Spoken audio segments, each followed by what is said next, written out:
So the spring real estate market's already picking up steam, and you decided to jump in and buy your first home. Well, congratulations on that. Now what? Well, let's get into it.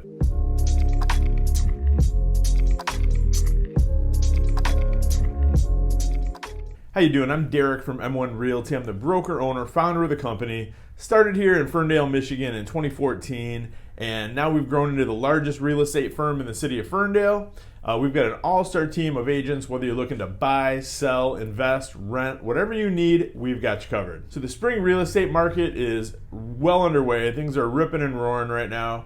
And you know, as someone who's worked with a lot of first-time buyers over the last 20 years, one of my favorite types of clients to work with are first-time buyers. I love helping people get started on their real estate journey and building wealth over many years. But there's a few things that I've noticed over the years that are pretty common mistakes that a lot of first-time home buyers make. So I want to talk about those, so hopefully you don't make the same mistakes as well. Mistake number one, I sound like a broken record on this. I talk about it all the time. So does every other agent and loan officer on the planet. But not getting pre-approved before you start looking at houses is a huge mistake. I know that's not the exciting part. Like, it's awesome to go on, Zillow and Realtor.com and M1Realty.net to do your home search. But,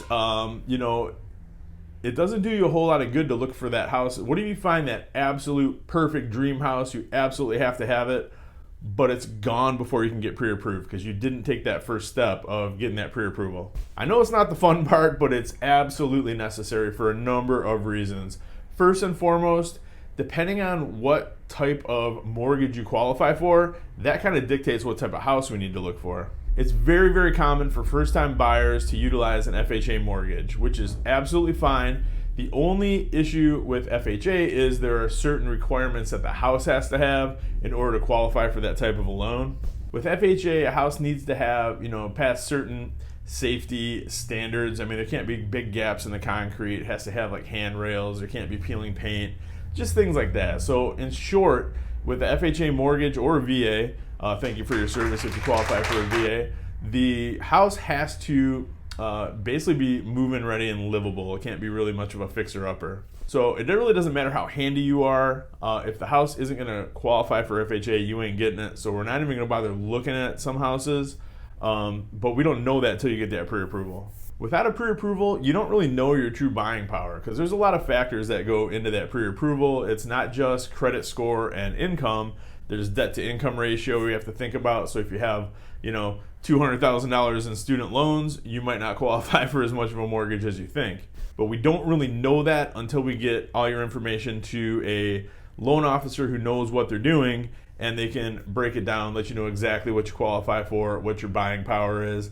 And, if you watch these videos on a regular basis, you'll know I don't even really care about like what's the number you qualify for. You qualify for $150,000 or $200,000 or whatever. I always ask my buyer clients, what monthly payment do you want to stay within? And then we back the numbers out from there, because just because you qualify for a certain amount doesn't mean it's a great idea to just go crazy and find a house for that price, because being house poor sucks. And that's really my number one goal with working with first-time buyers, is to just get you into a nice house where the payment's nice and manageable, and you still have the opportunity to go out, enjoy life, and you're not just working to stay in your home. Nobody wants to do that, and I don't want to put people in that position personally. Right now, there are so many cool programs out there that help first-time buyers. I mean, there's some programs that just help every buyer, but as far as first-time buyers go, there's a ton of grants. There's different loan programs out there that's geared toward first-time buyers. There's that 2-1 buy down that I talked about a few weeks ago that can start you off for the first 2 years at a much lower interest rate. We don't know that until we speak with a loan officer and get on a program where we know exactly what we're looking at in terms of buying power, what type of house we need to find for you, the whole 9 yards. But the biggest problem, the one that I've seen happen way too many times, and it's never fun, is when that perfect house pops up. Somebody absolutely wants to go see it. They want to buy it. This is their dream home. And then it's going to take them, 2 or 3 days to get a pre-approval. And by the time they get it, the house is gone, because we can't submit any kind of a purchase agreement without a pre-approval or proof of funds. And Most people don't have, a couple hundred grand lying around to just pay for a house outright. And if you do, call me please. But, most people, we need to get a mortgage to make that happen. Mistake number 2, not having an exit strategy from whatever house you do purchase. So if you're like, 95% of home buyers out there, maybe even a higher percentage than that, the first house you buy is not going to be your forever home. It almost always is not. It's a stepping stone to get you to where you want to go eventually.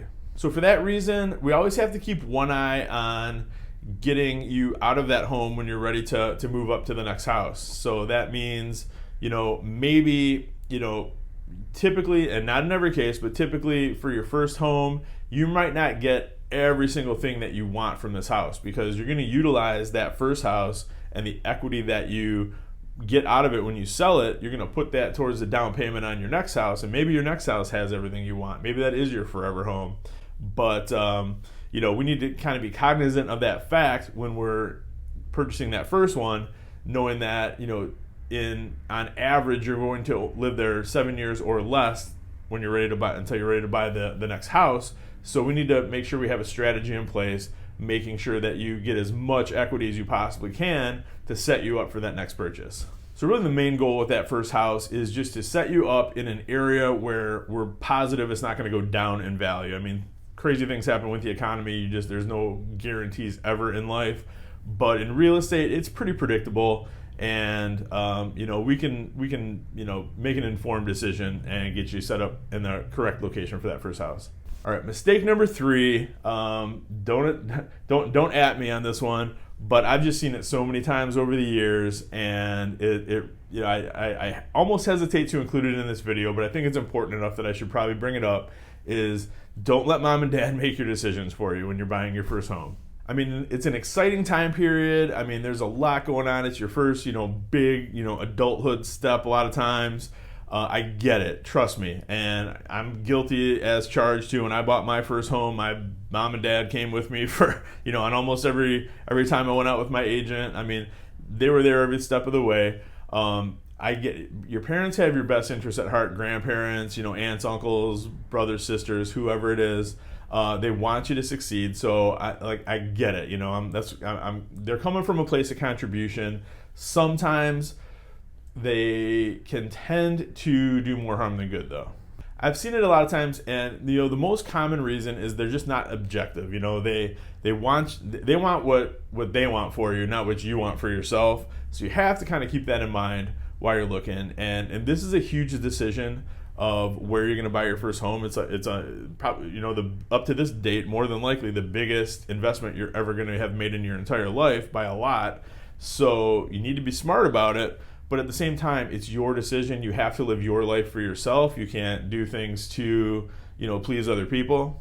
And now I'm going to put a caveat to that, because if mom and dad are forking over a big chunk of your down payment or helping you out with it, they're going to get a little bit of a say in what house you end up with. But generally speaking, if this is like you're on your own, you got a job, you got your own pre-approval, you got your own ideas about where you want to live, you just have to trust your instincts with that and make sure that you're going to be happy living where you're at. A lot of times, they're not going to understand why you want to live in a certain area. Take Ferndale, for example. I've been in Ferndale for almost 20 years at this point. But in the 90s, Ferndale wasn't Ferndale like it is now. It was kind of a seedy, kind of a rundown city. And over the years, it's blossomed into what it is now.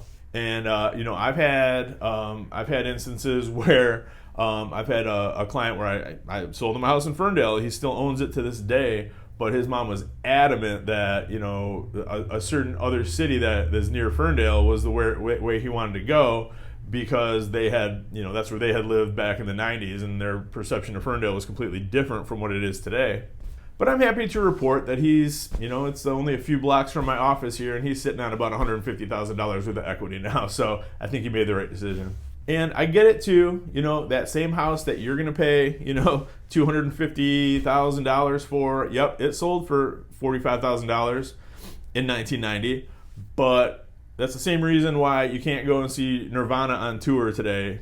Things change, in 33 years, a whole lot can happen and does happen. And prices go up, areas get a lot more popular, development happens. Like everything that's happened to Ferndale has happened here for a reason, and that's why our property values are so much higher than they were 30 years ago. But those are my top 3 things to look for if you're looking to purchase your first home. There's a lot more that goes into it, obviously, and I'm here to answer any questions that you guys have. Like I said, I love working with first-time buyers. It's one of my favorite types of client. I've been doing this for 20 years, but I still, when I'm working with a first-time buyer, I'm not so far removed from purchasing my first home. Well, I guess technically I am, but I still think back to like where I was when I purchased my first property, and I always kind of keep that in the back of my head when I'm working with first-time buyers, because I know you're going to have a lot of the same kind of concerns and questions that I had. So for that reason, anything I can answer for you, call, text me anytime. Direct line is 586-491-5622. You can reach me at 248-561-6155. Shoot me an email, Werenka@m1realty.net. Facebook or Instagram Messenger, Twitter, smoke signal, carrier pigeon, whatever you need. I'm easy to get a hold of, and I'll respond back to you quick. And if you are looking to get that pre-approval, happy to announce that M1 Mortgage Lending just broke ground, and we just launched this week. So we're available to help you with any kind of pre-approval needs that you have. We do have experienced loan officers standing by. The brokers that we are working with are in the top 10 in the state of Michigan. So rest assured, if you reach out to us, we're going to connect you with someone who is the best in the business. We're going to be able to get you closed in 12 to 14 days.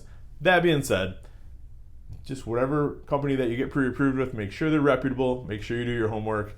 There are a lot of great companies out there with a lot of great programs right now, and there's no excuse for you to get kind of like jammed up on your first loan.